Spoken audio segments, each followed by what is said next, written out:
What's goody with you all today? My name is YGOprodeck, and today it's time for another deck profile. Today I'll be giving you guys my version of the Shark Armored XYZ deck and be giving you guys a look at some of the cards that I'm running, as well as some suggestions for alternate card options that are also available.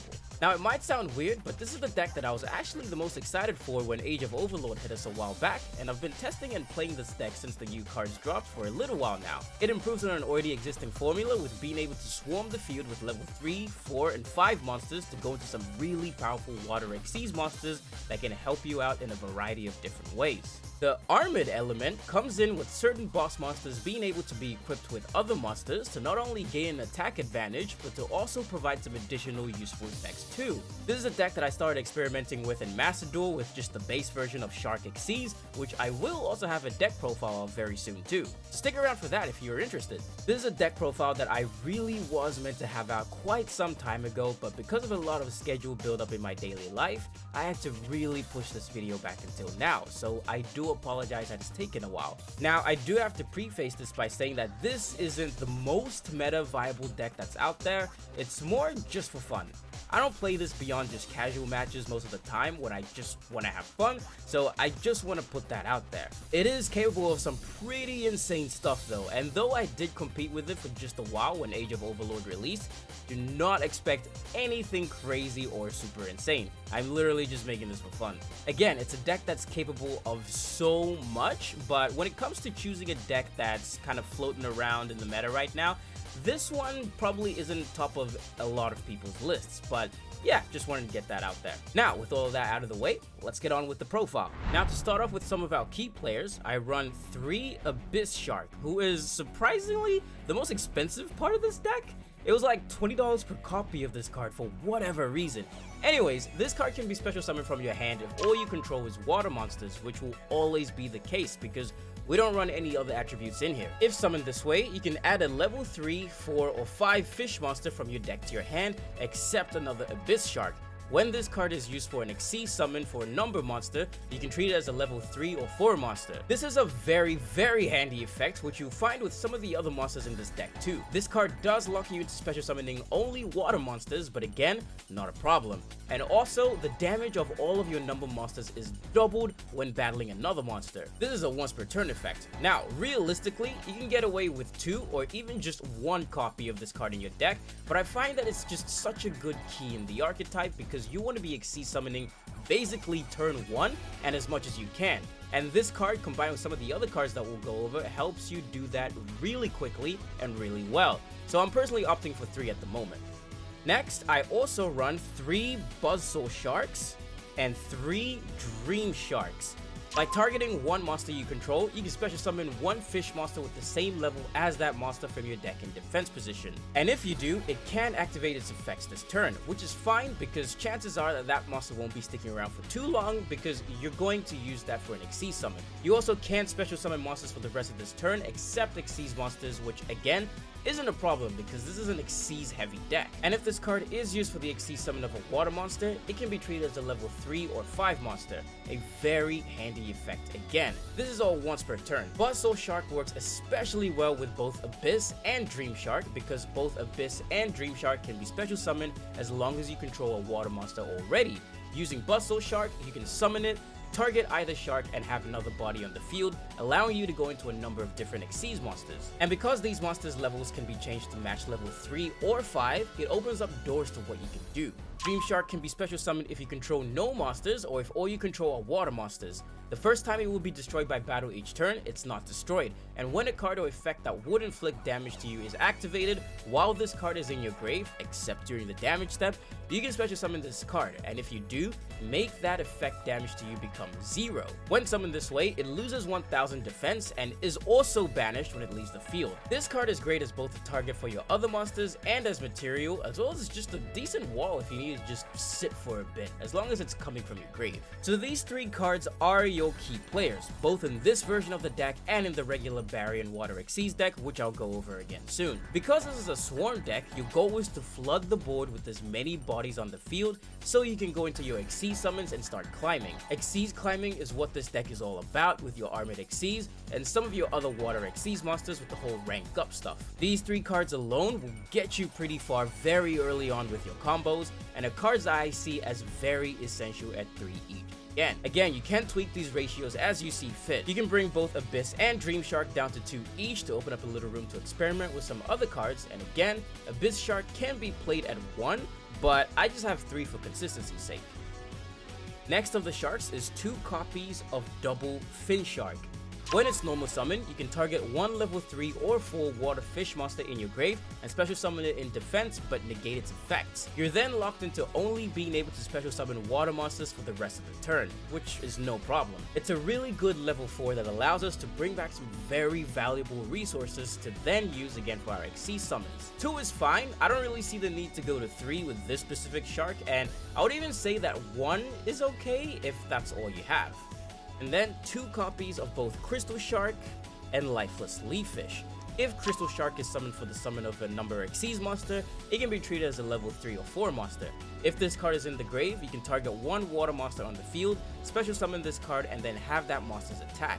If special summoned this way, it does get banished when it leaves the field though. You also can't special summon monsters from the extra deck except Xyz monsters, which is no problem there. This is all once per turn, obviously. This card is helpful when it's both on and off the field in the sense that it always gives you something to work with, especially if you already have another shark or water monster already on the field. Lifeless Leaffish is a level 4 fish, and when it's summoned, you can send 1 fish monster from your deck to the grave, except another Lifeless Leaffish. You can then banish this card from your grave and then target 3 fish monsters in your grave and shuffle them back into the deck and then draw 1 card. This card is good for some material recycling when you find your graveyard is getting a little loaded. This deck does benefit from always having something in the grave, but you want to be able to make sure that you have stuff that you can use, especially when you find yourself overextending. Both of these I find are good at just 2 each. I have seen some lists that play 3 of either one, so it'll be 3 Lifeless Leaffish and 2 Crystal Sharks, or 3 Crystal and 2 Lifeless. Again, it's really dependent on what you find works for you, but this is what I'm rolling with right now. And last of the sharks is both right hand shark and left hand shark. They both pair and work very well with each other. With right hand shark, when this card is normal summoned, you can add 1 left hand shark from your deck to your hand. If this card lands in your grave and you control no monsters, you can special summon this card but banish it when it leaves the field. Additionally, an Xyz monster that was summoned using only water monsters as material, including this card, then gains the additional effect of not being destroyed by battle. And left hand shark, when special summoned from the grave, this card's level then becomes 4. If you control right hand shark and this card is in your hand or grave, you can special summon this card but banish it when it leaves the field. And just like before, an Xyz monster that was summoned using only water monsters as material, including this one, then gains the additional effect of not being able to be destroyed by card effects, which is a very handy effect to have. Now I know left hand shark isn't really needed to make this deck work. Most lists run just the right hand because it's just better in terms of effect, but I do find advantage of running both as a pair. Firstly, it's very easy to get left hand shark in the grave using a lot of the other cards that are in here, and when paired off with right hand shark's effect, it can give you an extra leg when it comes to the speed of your XC summons. See what works for yourself personally, but I can see why most people run just the one. You can remove the left hand if needed and pop something else in there with the extra space. Alright, and next up I play 2 copies of Minaruka and 1 Botanical Princess. When a water monster's effect is activated, quick effect, you can special summon this card from your hand. You can then banish 1 face-up sea serpent or aqua monster that you control, then target 1 face-up card in the field, negate its effect until the end of your opponent's turn.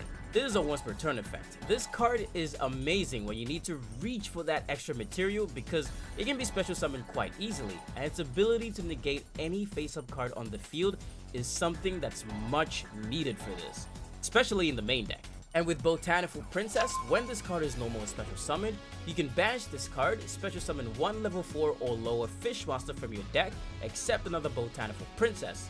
This is also once per turn. Again, very useful when you need to get something else or something specific on the board to continue onwards. This is another pair that I think ratios will really be up to you. I'm running 2-on-1 just because I haven't found them to be extra essential, but their effects are really nice for the deck. If I had to pick though, I'd say that Minaruka is the more useful of the two. That negate again is so important for this deck, even if it's only for a bit. And then lastly, I run 1 of each Silent Angler and Sea Nettle. Both cards can be special summoned from your hand so long as you control a water monster. However, take note that Silent Angler locks you out of special summoning from your hand for the rest of the turn, so plan ahead with your plays. And Silent Nettle also locks you into only being able to special summon water monsters for the rest of the turn. Both of these effects are really no problem when you're playing because you don't really think too much about it, but again, worth noting. Silent Angler also lets you shuffle back any 3 water monsters back into the deck by banishing it too, which is extra useful when you find your grave is getting too loaded again.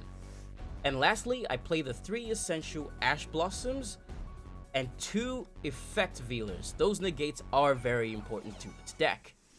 Alright, and that's gonna do it for the monsters. Moving on to spells and traps now, I play 2 copies of the new Armored XYZ spell card. This is the card that I was waiting on to finally make this deck initially because it helps us out so much. You can target 1 face-up monster you control and 1 XYZ monster in your grave. Equip that monster from your grave to that monster on the field as an equipped spell with these effects. Effect number 1, change the equipped monster's attack to this card's attack.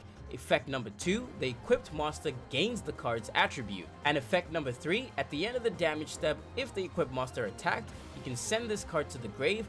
That attacking monster can make a second attack in a row. This card right here is essentially what this whole strategy is about. It plays into the whole Armored XYZ theme and helps us go by equipping monsters from our grave to power up. I play 2 of these only because you can honestly get away with just 2. You can do 3, but I feel like 2 is enough. Also, this card is searchable by the next card that I'll be covering. Alright, and then 3 copies of the new-ish XYZ Entrust. It allows you to add 1 Armored XYZ card from your deck or grave to your hand. Then you can make up to 2 face-up monsters you control become all level 3 or level 5 until the end of this turn. And by letting you add 1 Armored XYZ card, it lets you set up nicely for the next turn. During your main phase, except the turn that this card was sent to the grave, you can banish this card in the grave, then target 1 XYZ monster card that's treated as an equipped spell card in your spell and trap zone and special summon it. This is also once per turn, obviously. So with the whole gimmick of this deck being to equip your XYZ boss monsters with other powerful XYZ cards, this card gives you some good flow by allowing you to special summon one of those equipped cards directly to your main zones by banishing this card. It's very helpful in what it does and keeping this archetype in line with what you're trying to achieve in this duel and sort of satisfy that win condition. To just have an arsenal of XYZ cards equipped with each other to just build a powerful board. Definitely suggest this at 3, but 2 will do you just fine too. I highly recommend bumping it to 3 though. 2 copies of White Mirror. You can target 1 level 4 or lower fish monster in your grave and special summon it. Then add 1 monster from your deck to your hand with the same original name as that monster. This card is amazing for not only extension, but it's a card that benefits us from running multiple copies of our main deck shark monsters. And with this deck's ability to special summon very easily, this is a card that you find very helpful. And 1 Chord by the Grave. If you can play the 1, then play the 1.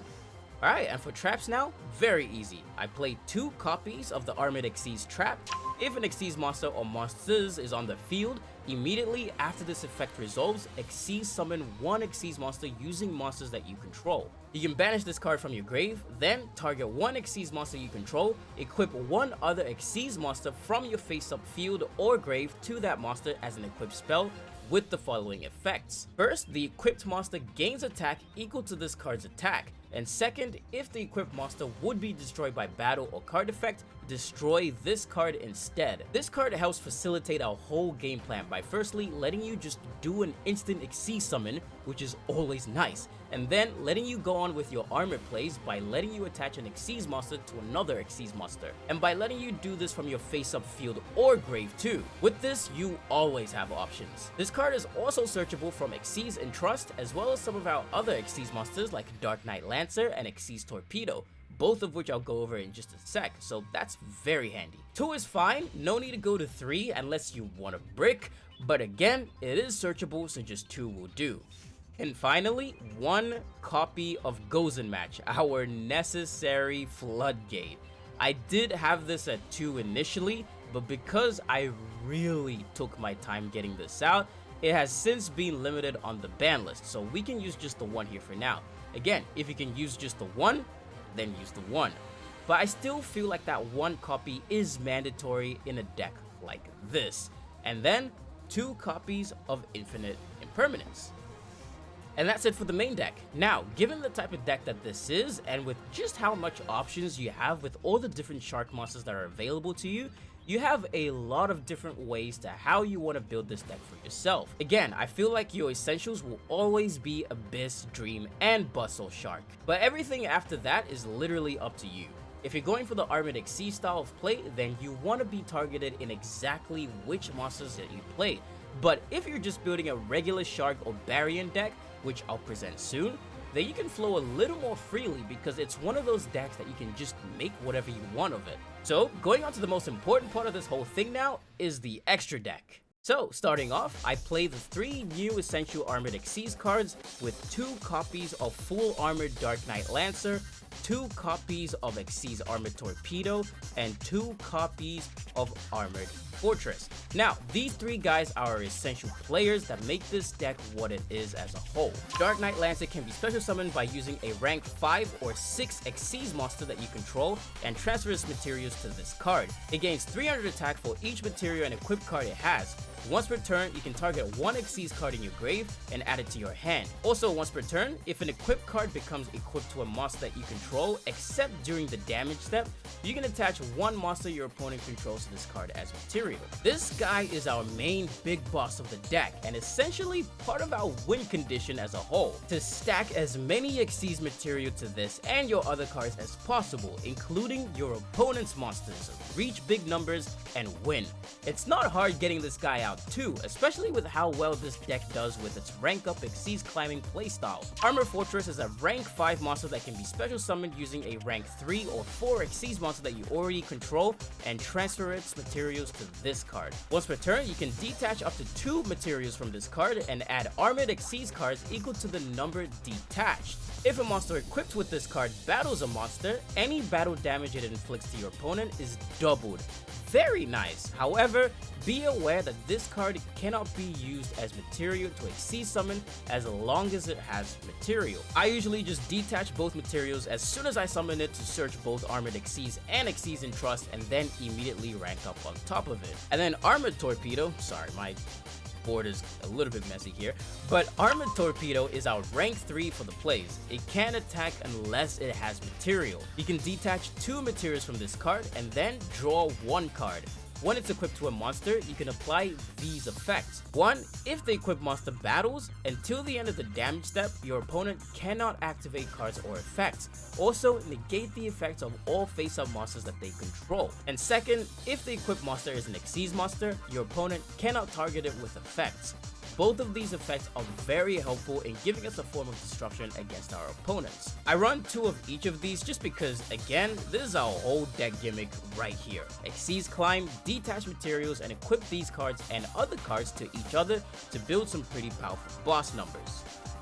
Additionally, there's the rest of them too, with 1 copy of Full Armored Black Ray Lancer, 1 Valiant Shark Lancer, and 1 Crystal Zero Lancer.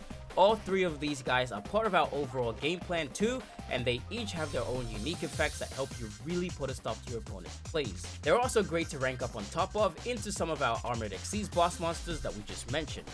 And to round off the rest, I play the absolute essential Water XYZ monsters with 2 Bahamut Shark, 2 Toads, which we grab from Bahamut, and 1 Abyss Dweller, all 3 being very helpful cards that just help the power of this deck a little bit more. And to cap it all off, 1 copy of Zeus. And that's gonna do it for my Full Armored Diver deck profile. That's what I'm calling this deck, with the Armored XYZ cards that we have access to now. Before I head off, I just want to give you guys some alternative options for some other cards that you could absolutely run in this deck to make it all work. First up is Lantern Shark. This card I would say is also another essential shark monster that I would heavily consider running. The only reason that I'm not in this current version of the build is just because that I've been getting by just fine with the other 3 essential sharks that I already have. You can put this card in at 2 or 3 though, and it would still really help you out. It does come up a lot more in the second version of this deck, which I'll be showing you guys very soon, with the whole Baryon Water XYZ deck, which is a little different from this, but still keeps the same foundations. XYZ Remora is also another optional card that I was running in the early stages of playing this deck, but opted not to anymore. You can special summon it by detaching 2 materials from monsters that you control, and when summoned this way, you can target 2 level 4 fish monsters in your grave and special summon those targets in defense. Their effects are negated and they can attack or change their battle positions, and cannot be used as Xyz material for an Xyz summon unless it's for a water Xyz monster. It's okay to run at 1 copy if you want, but I just thought there's a few other better cards that do what it's trying to do and a lot better too. For spells, I actually want to suggest a new Xyz Force spell card that we received recently with the release of Phantom Nightmare. This is a card that lets you send 1 Xyz card except Xyz Force to the grave, Xyz being the archetype of spells and traps, or if there's an Xyz monster present on the field with material, you can add the card to your hand instead. During your main phase, except the turn that this card was sent to the grave, you can banish this card and then detach 1 material from an Xyz monster on either field. If the detached material was an Xyz monster, you can special summon that monster from your grave or banishment in defense position. I find really that there's a few of the Xyz cards that you can slot into this deck because they're built for this type of deck that's very Xyz centric. A couple other notable ones would be both Xyz Import and Xyz Burst. Take a look at some of the other cards in the archetype too and see what suits your style and situations more. Xyz Entrust, which we run in the main deck, I find is kind of essential to see what else you could use. You also have plenty of options if you wanted to make space for some other very useful cards such as Triple Tactics Talons, just so we have some extra tools in here to give us some more advantage. You can easily reduce the Armored Xyz trap that we run to just 1 since it is searchable with the 3 Xyz Entrust that we run in here already. Okay, and for extra deck, you could consider playing both CXC's Nash Knight and Silent Honor Dark, who are the main focus of the alternate version of this deck. And if you do though, you will also have to play both Nash Knight and number 101 Silent Honor Dark too, so keep that in mind. Again, these two play a bigger role in our next deck profile, so stick around again if you'd like to see that. And lastly, both F-Zero Utopic Future and Draco Future work well too with the heavy Xyz climb playstyle. Okay, and that's gonna do it for this profile, guys. Once again, just as a closing note, because I feel like I have to repeat this again, but this is a very lower tier deck, at least compared to the other powerhouses running around right now. As a rogue deck on its own, it does do pretty well though. It's just, you know, compared to the other super top tier decks that are running around right now as this video is releasing. Don't expect anything too crazy, but it's really what you make of it. I don't play this deck too much anymore beyond just friendly casual matches, and it doesn't go beyond the locals level. You can still add so much more disruptions and negates and stuff that I haven't covered. It's just really fun and low level, so keep that in mind and see what else you can add to this deck to make it yours. There's a lot of good water support that I didn't mention, so play around with it and let me know. Anyways guys, thanks for checking out the deck profile. Stay tuned for the alternate version that I'll be bringing, which is the Barian Emperor Shark themed deck, which I also made alongside this because why not? Again, very low level but very fun. Stay tuned and I'll see you guys in the duel arena.